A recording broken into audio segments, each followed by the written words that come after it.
Hello, I'm James Yarbrough, and welcome to We've Got Books. We two authors, Anne Greene and I, are coming to you from the Dallas area of the great state of Texas, where we have friendly people, country music, and cowboys. Here at We've Got Books, we discuss great Christian fiction. We feature guest authors and their books, as well as our own books. We'll sit around the table chatting to get to know real authors and what we write.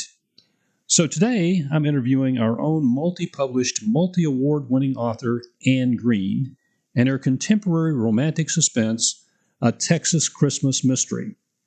So, Anne, will you read the back cover copy of A Texas Christmas Mystery for our listeners?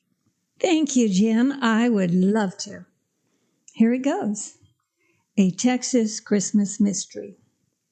A lady coastguardsman searches for a killer. An oil rig troubleshooter accused of murder races to clear his name. The murderer strives to silence them both. Sparks fly as Amber Meredith seeks to arrest Derek Darbone. She needs to solve her first case, but the handsome Cajun suspect makes her heart race and her toes tingle. Derek worked all his life for his high-paying, adventurous job. Will his past threaten his future? Will he endanger the woman he loves? Well, Anne, that certainly sounds exciting and ominous. I'm ready to hear more. How about reading an excerpt from A Texas Christmas Mystery? Sounds good, Jim. I'll start at chapter 1. But I'll need you to read the part of Joe Bridges, the MIC. Well, I'm happy to. And MIC means? You'll see. This mystery takes place in Galveston, Texas, home of offshore oil drilling and gorgeous historic Victorian mansions in their silk stocking district. Here's chapter 1, the beginning of A Texas Christmas Mystery. It begins in Derek Darbone's point of view. Only one thing scared Derek Darbone.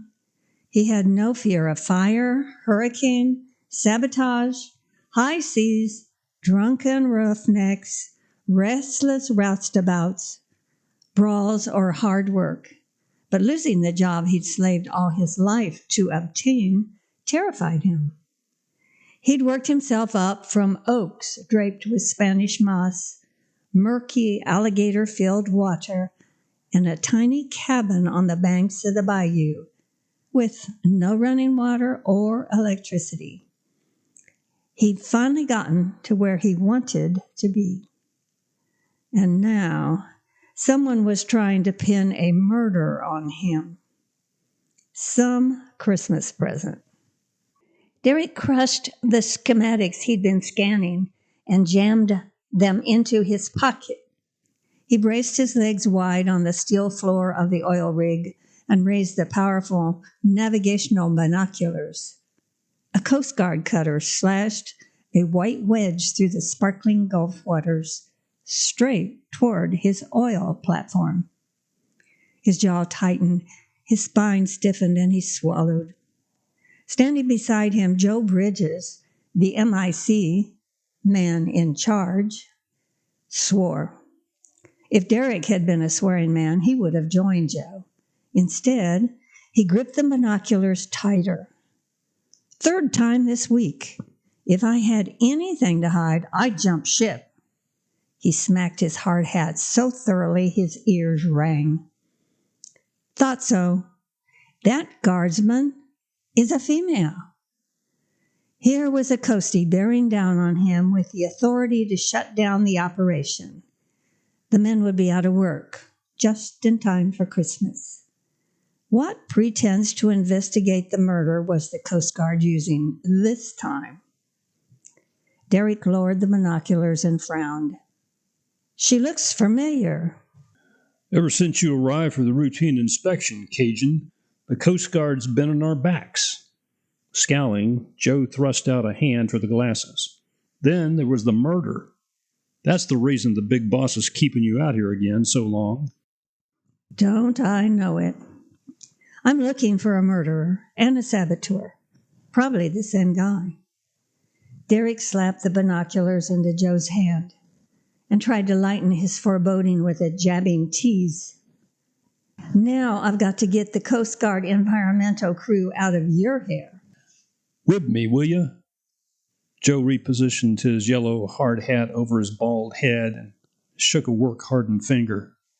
I'll bet you I can get that Coastie to go for me and my shiny head before she goes for you and that Cajun accent of yours. Loser pays $100. You want us to distract her with our masculine charm so she won't sniff out any violations that could shut us down? Derek surveyed the rig's 200-foot deck, looking for any OSHA or EPA trouble the Coast Guard might use to give a citation.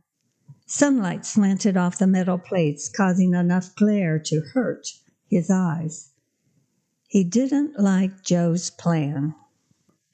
You got it, Joe grinned. Derek gave a tight smile. He slid his gaze to the roughneck inside the glass-enclosed room, jiggling the joysticks and pushing the button that works the rig's floor. The big man hooking a new drill in place beneath the 500-foot drilling tower wore his safety equipment. No problem there. Derek flicked his gaze over the new hire, the 18-year-old from Galveston.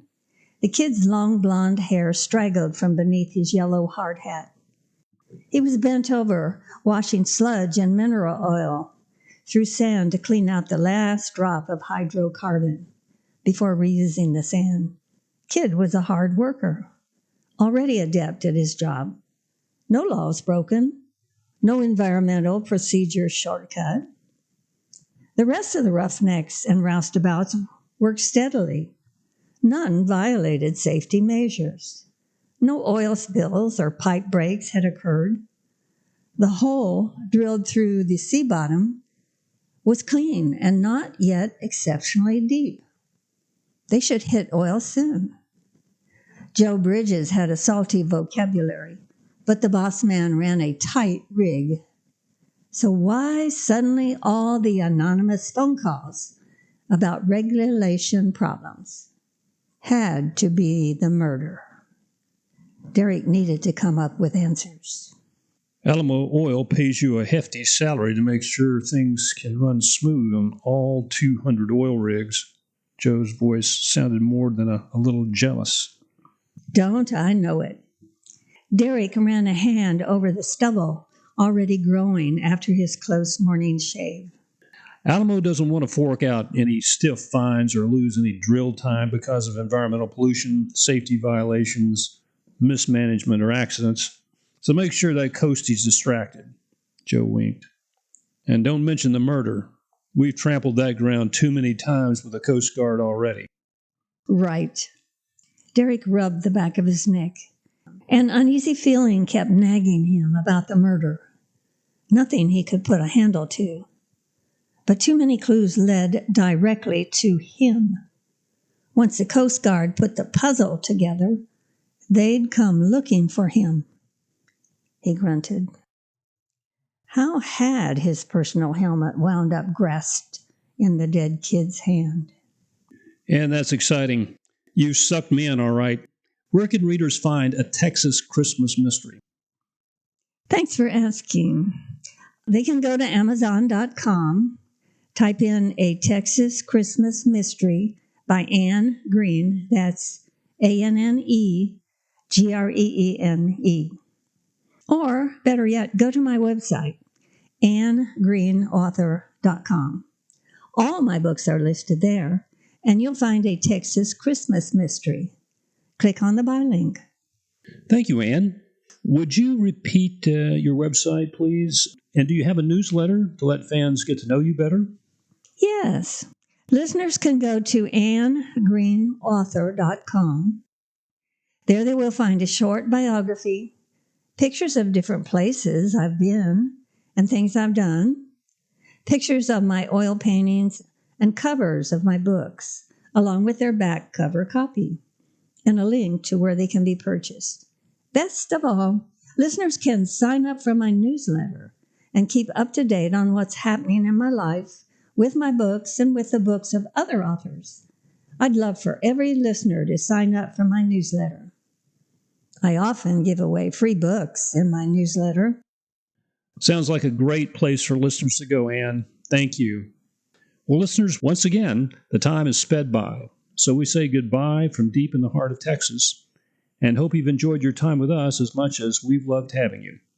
Join us next week when we guest spotlight well-known author Heather Thompson about one of her great books. Also, don't forget to go to buzzsprout.com and enjoy some of our 40 other podcasts with different authors. You're sure to discover a new author to you or your favorite author's newest book. So this is James Yarbrough with Anne Greene saying goodbye for now, and read a good book for education, entertainment, or pure escapism. And we hope you'll choose a book you've learned about on one of our podcasts. See you next time.